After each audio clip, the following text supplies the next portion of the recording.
آئیے ایک اور چیز بتائیں، اور بہت پیاری چیز، اور سنیے، اللہ کے نبی فرماتے ہیں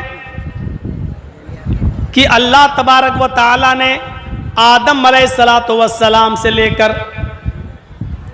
محمد الرسول اللہ تک، مجھ تک، سارے نبیوں کو جب بھی اس دنیا میں بھیجا تو ان کو ایک اختیاری دعا دی۔ اختیاری دعا سمجھتے ہو؟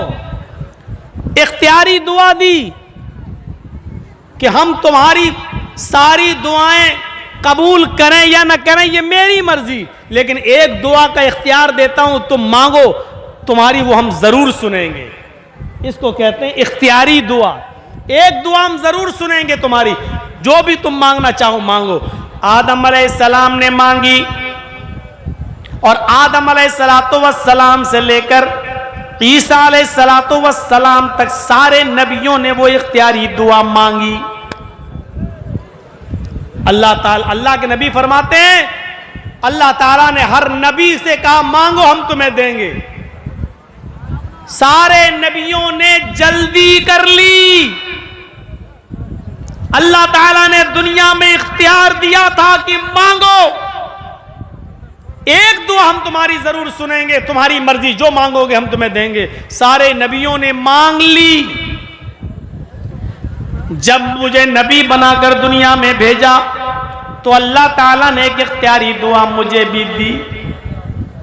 اے محمد صلی اللہ علیہ وسلم مانگ لیجیے، آپ بھی دنیا میں کیا مانگنا چاہتے ہیں، آپ کو بھی اختیار ہے۔ میں نے سارے نبیوں کو ایک اختیاری دعا دی اور ان کی سنی، ان کو اس دنیا میں نوازا۔ آپ کو بھی ایک اختیاری دعا دے رہا ہوں، جو مانگیں گے ہم دیں گے۔ بتائیے کیا چاہیے؟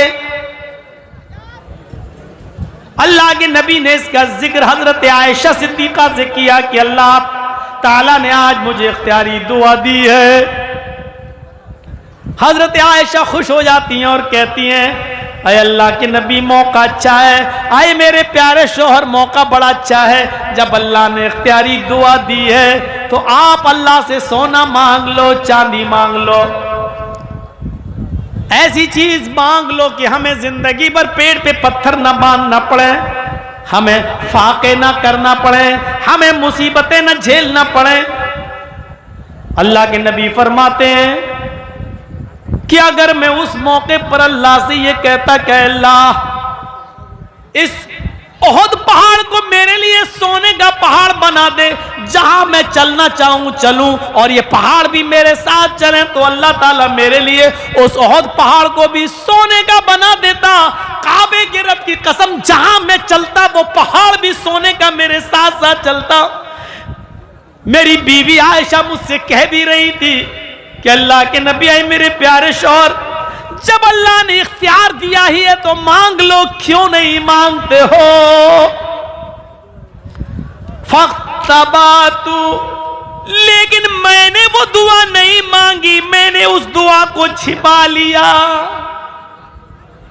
سارے نبیوں نے جلدی کی لیکن میں نے جلد بازی نہیں کی۔